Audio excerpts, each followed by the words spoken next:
নমস্কার, বিনোদন.com চ্যানেলে আপনাদের সকলকে স্বাগত। আমার সকল শ্রোতা বন্ধুদের জানাই অনেক অনেক ভালোবাসা ও অভিনন্দন। আমি তানিয়া চলে এসেছি নতুন একটি গল্প নিয়ে। বরাবরই কবি মানস মুখোপাধ্যায় আমার অন্যতম প্রিয় কবি সাহিত্যিকদের মধ্যে একজন, তাই ওনার লেখা গল্প নিয়ে গবেষণা করছি বর্তমানে। সেই সুবাদে কবিকে আরও বিশদে চিনেছি ও বুঝতে পারছি। এও আমার একরকম সৌভাগ্য বলতে পারেন। মনের অস্তিত্ব দেখা যায় না, তবুও মন কাঁদে। মস্তিষ্কের অস্তিত্ব আছে বলেই দুর্জনেরা কুমতলব ফাঁদে।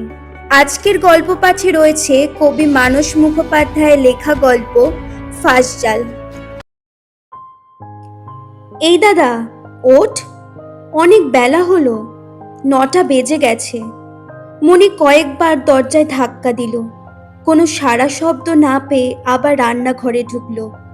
মার সাথে রুটি করতে হাত লাগালো। ওভেনে বসানো তরকারিটা প্রায় হয়ে এসেছে। মা গ্যাসের শিখাটা একটু কমিয়ে দিয়ে মনির দিকে তাকিয়ে বলল, কিরে দাদা এখনো উঠলো না? যদিও 10টার আগে উঠতে চায় না, বরাবরের অভ্যাস কি করে পাল্টাবে বল? হিসাব নিকাশ, লেখালেখি আর টিভি দেখা ওইসব সেরে বেশি রাত করেই শোয়, তাহলে আর সকাল সকাল উঠতে পারে? হাত ধুয়ে মা মনির উদ্দেশ্যে বলে, দে তো আটাটা আমি মেখে দিই, তুই বরঞ্চ ঘুগনিটা একটু চেখে দেখে নে।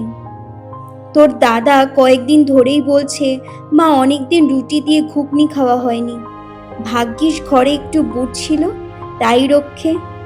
আজ আবার রোববার, ওর 2-1 বন্ধু বান্ধব এসে হাজির হয়। রান্নাঘর ঘুগনির গন্ধে ভুরভুর করছে। মনি জানে মা রান্না মানে তার চেখে দেখার দরকার হয় না, খুবই সুস্বাদু হয়। দাদার বন্ধুরাও জানে সে কথা। গতকাল রাতে খেতে খেতে মনিকে দাদা বলেছিল, মনি কাল সকাল সকাল ডেকে দিস তো, স্নান সেরে পূজা আর্চা করে বসবো। কালকে সবাইকে আসতে বলেছি, যার যা পাওনা আছে সবাইকে মিটিয়ে দেব। কয়েকদিন ধরেই মনি লক্ষ্য করছে দাদা খুব চিন্তাগ্রস্ত। হাসি খুশি দাদা কেমন যেন বিমর্ষ হয়ে পড়েছে। কম কথা বলছে, বাড়ি থেকে খুব একটা বেরোচ্ছে না, সবসময় কি সব কাগজপত্র নিয়ে ঘাটাঘাটি করছে। যে দাদা প্রাণ খোলা ছিল সে যেন কেমন গম্ভীর হয়ে গেছে। এই পাড়ার সকলের চোখের মনি এই দ্বীপ। কারোর আপদ বিপদ অনুষ্ঠানে, পাড়ার পূজা উৎসব, সাংস্কৃতিক অনুষ্ঠান সবকিছুতেই ঝাঁপিয়ে পড়ে মনির দাদা দীপায়ন ব্যানার্জি। দীপের বন্ধুরাও জানে দীপ না থাকলে কোনো কাজ শৃঙ্খলভাবে সুষ্ঠুভাবে সম্পূর্ণ করা যাবে না। টিউশনি করেই দীপ এই পরোপকার কাজগুলো বরাবর করত। গত 3 বছর সে বেসরকারি অর্থলগ্নি সংস্থার সাথে যুক্ত হয়েছে। তাতে মনিদের সংসারটাও বেশ সচ্ছলতায় ভরে উঠেছিল। সবাই জানে দীপ আছে যখন টাকা পয়সা মার যাওয়ার কোনো প্রশ্নই নেই। সকলে এক বাক্যে দীপের সংস্থায় টাকা লগ্নি করেছে। বাবা মারা গেছে প্রায় 6 বছর হচ্ছে। তারপরে এই সংসারের জোয়ালটা তার ঘাড়ে এসে পড়ে। দীপের টিউশনি আর বাবার ধূপের ব্যবসার উপার্জন থেকে এই সংসারটা সাদামাটা ভাবে বেশ চলছিল। বৃহৎ কিছু করবার তাদের সামর্থ্য ছিল না। বড় বাজার থেকে ধূপ কিনে এনে বাবা দোকানে দোকানে সাপ্লাই করত। এতে সবসময় যে নগদে বিক্রি হতো তা নয়, অনেক দোকানে বাকিও পড়ে থাকতো। এদিকে বোন মনির পড়াশোনা। বাবা মারা যাওয়ার পর বাকি পড়া অর্থগুলো দীপ আর উদ্ধার করতে পারেনি। গত বছর মনি বিএতে ফিলোসফি অনার্স নিয়ে পাশ করেছে। এর মধ্যে চাকরির কয়েকটি পরীক্ষায় বসেছে, কিন্তু কোনো সুরাহা করতে পারেনি। তার মধ্যে স্কুল সার্ভিস কমিশন পরীক্ষার ফলাফল কোর্ট কেসে ঝুলে আছে। কোনো প্যানেল বের হওয়া এই মুহূর্তে আর সম্ভব নয়। অতএব আশায় বসে থাকা ছাড়া আর কোনো উপায় নেই। মনি এখন রীতিমতো সাবালিকা, বিয়ের বয়স হয়েছে। দীপ ভেবেই রেখেছে ভালো পাত্র দেখে ধুমধাম করে বোনের বিয়ে দেবে। কিন্তু বিয়ে তো আর 1-2 টাকার ব্যাপার না। বহু অর্থের প্রয়োজন। তাহলে কি দরকার? রোজগার বাড়াতে হবে।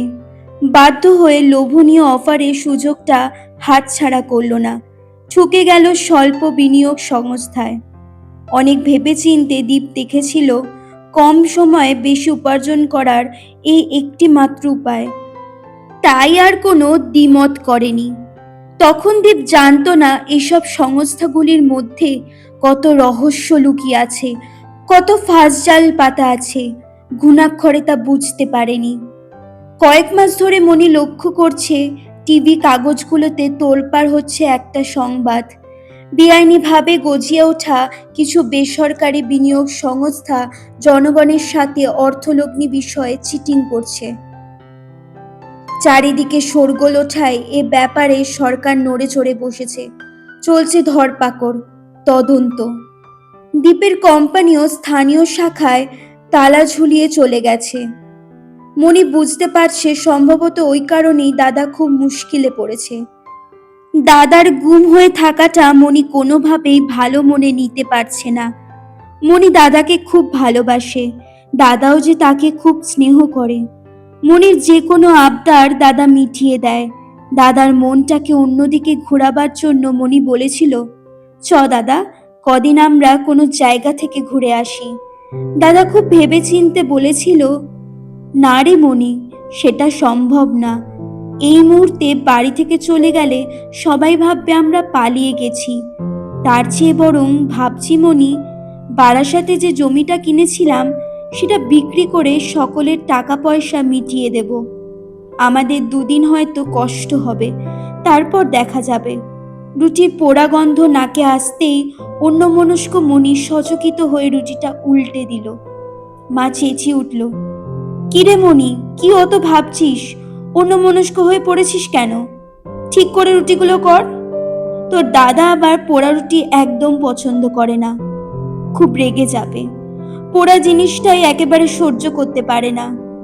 মনি মনে মনে ভাবছে, মা, দাদা যে নিজে পুড়ে পুড়ে ছাই হয়ে যাচ্ছে, তোমাকে সে কথা কি করে বলি? মনির জল ভরা চোখ চিকচিক করে উঠল। আঁচল দিয়ে চোখ মুছতে মুছতে রুটি সেকার দিকে মন দিল। মেঘ জমলে সহজে কি তাকে সরানো যায়?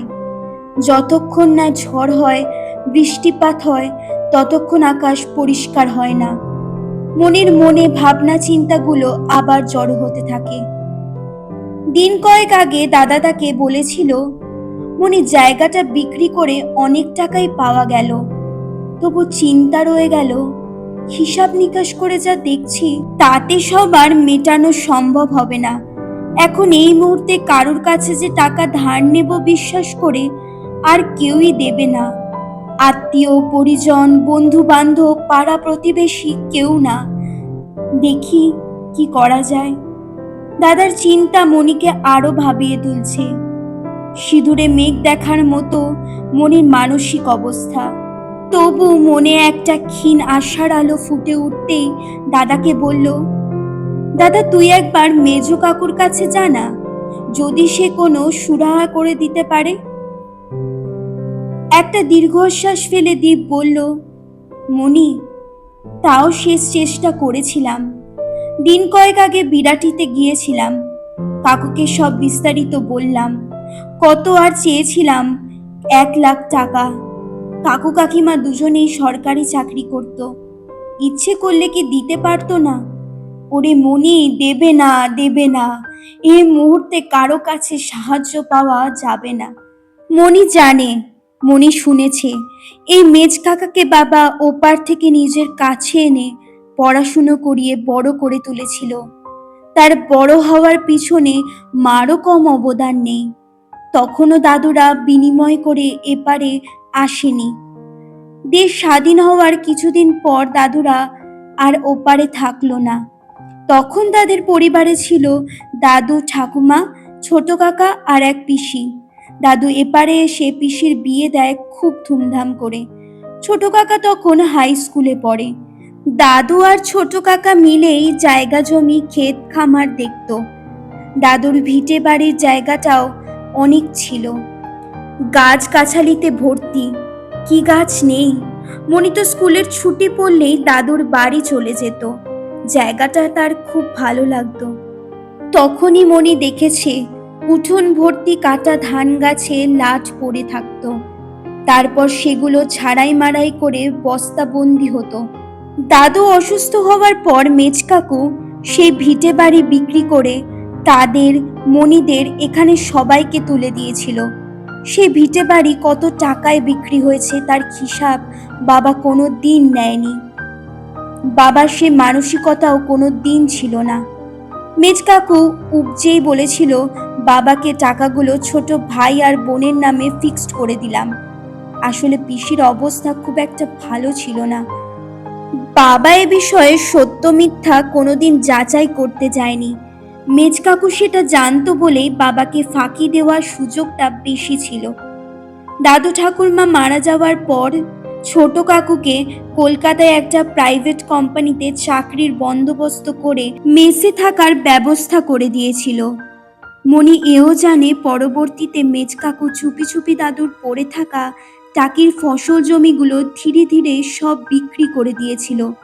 এইভাবে মেজকাকু অর্থ বাড়িয়ে নিয়ে গেছে, বিলাসবহুল বাড়ি গাড়ি করেছে, ছেলে মেয়েদের ইংলিশ মিডিয়াম স্কুলে পড়িয়ে উচ্চশিক্ষায় শিক্ষিত করতে পেরেছে। তা না হলে শুধুমাত্র চাকরির পয়সায় এসব সম্ভবপর নয়। বিরাটির মতো জায়গায় 3 তলা পাথর বসানো বাড়িও হতো না। মেজকাকুর দাদার প্রতি মুখ ফিরিয়ে নেওয়াকে মনি ভালো বলে মনে নিল না। কাকুর প্রতি রাগ অভিমান আরো বেড়ে গেল। আত্মীয় পরিজনদের প্রতি মানসিক দূরত্ব আরো বেড়ে গেল। নিজের বলে আর কাউকে মনি ভাবতে চায় না।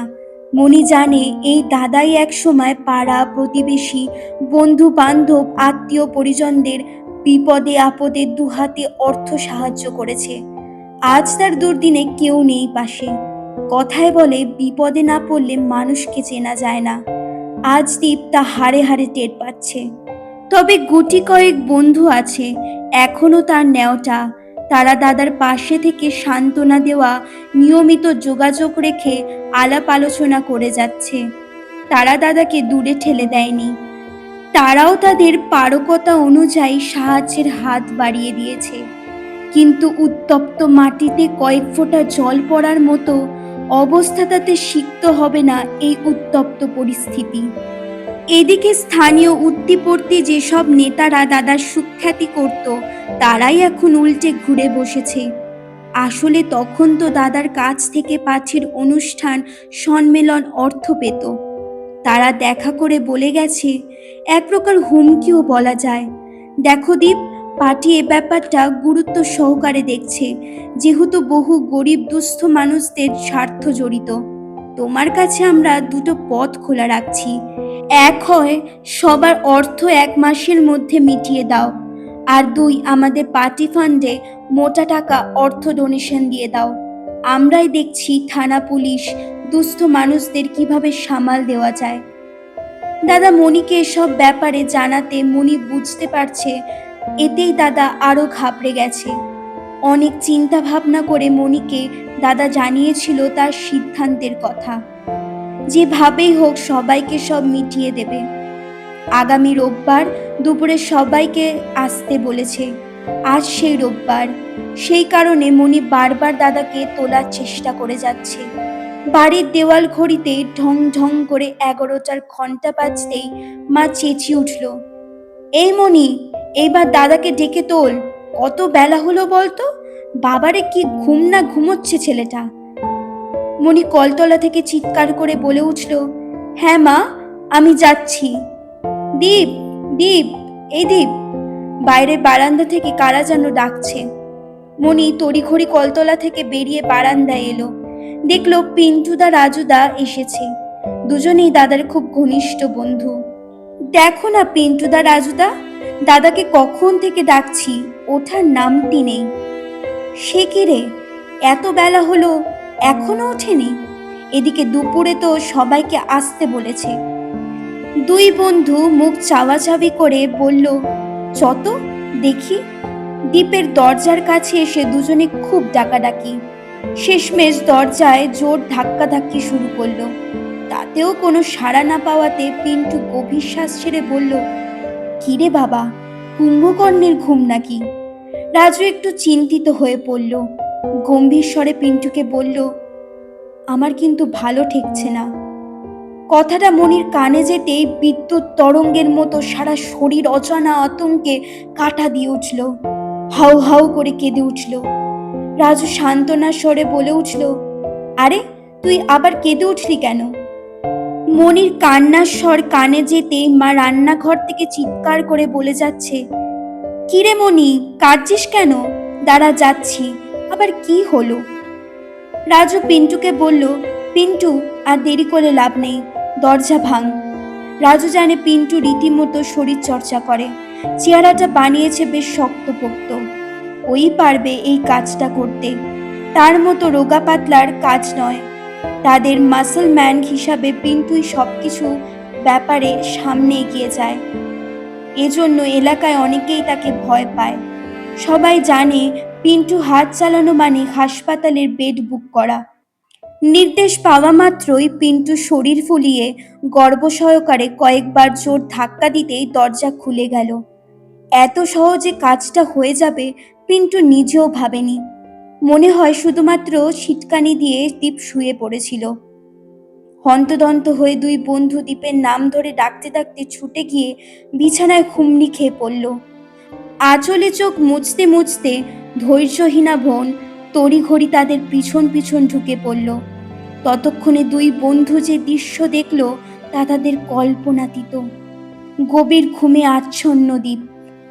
স্বাভাবিক তবে অস্বাভাবিক কিছু লক্ষণ দেখে তাদের সন্দেহ গাঢ়তর হলো।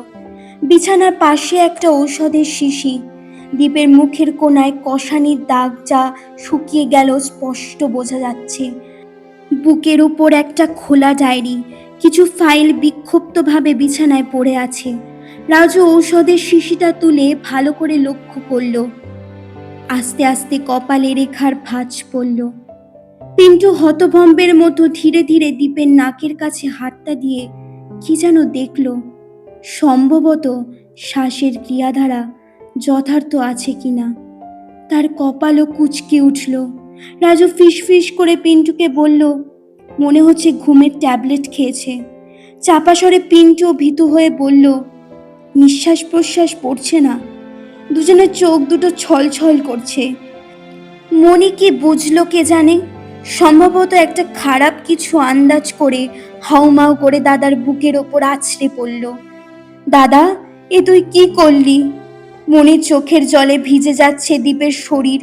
মা কিছু একটা আন্দাজ করতে পেরে ঘরে ঢুকে এই দৃশ্য দেখে অচৈতন্য হয়ে পড়ল। রাজু পিন্টু কিংকর্তব্য বিমূঢ়। কিভাবে এই পরিস্থিতি সামাল দেবে ভাবতে ভাবতে দুজনের অস্থির হয়ে পড়ল। তাড়াতাড়ি রাজু কাকে যেন ফোন করলো। পিন্টু ছুটে গিয়ে কোথা থেকে জল নিয়ে এসে মায়ের চোখে মুখে দিতে লাগলো। একটুর জন্য জ্ঞান ফিরল বটে মার, কিন্তু তারপরে খোকা খোকা বলে একটা বিকট আওয়াজ, আর্তনাদ করে আবার জ্ঞান হারালো। মায়ের সেই মেদিনী কাঁপানো আর্তনাদ ধ্বনি প্রতিফলিত হয়ে সমস্ত মায়ের মনে শিহরণ ঝড় তুলল। বাইরে কিছু মানুষের কোলাহল। কিছু সময়ের মধ্যে সাইরেন বাজাতে বাজাতে অ্যাম্বুলেন্স গাড়ি এসে পড়ল।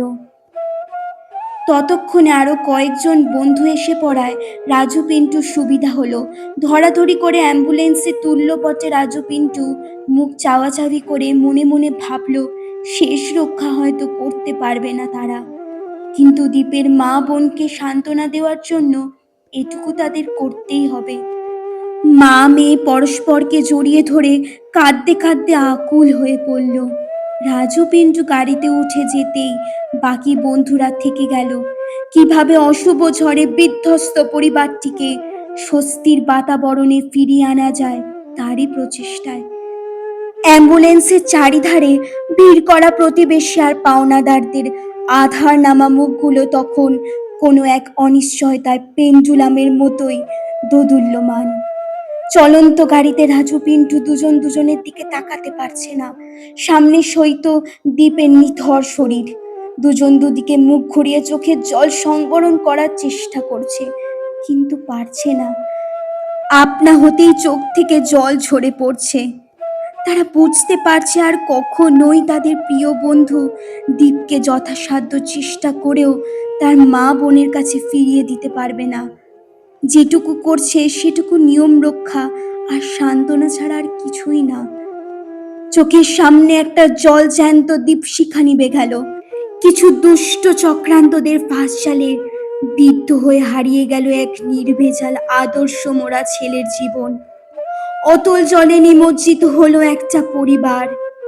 ভাবতে ভাবতে দুই বন্ধুর চোয়াল দুটো লৌহ কপাটের মতো শক্ত আর দৃঢ় হয়ে উঠছে। অ্যাম্বুলেন্সটা দ্রুত গতিতে ছুটে চলেছে ক্রমশ হাসপাতালের দিকে।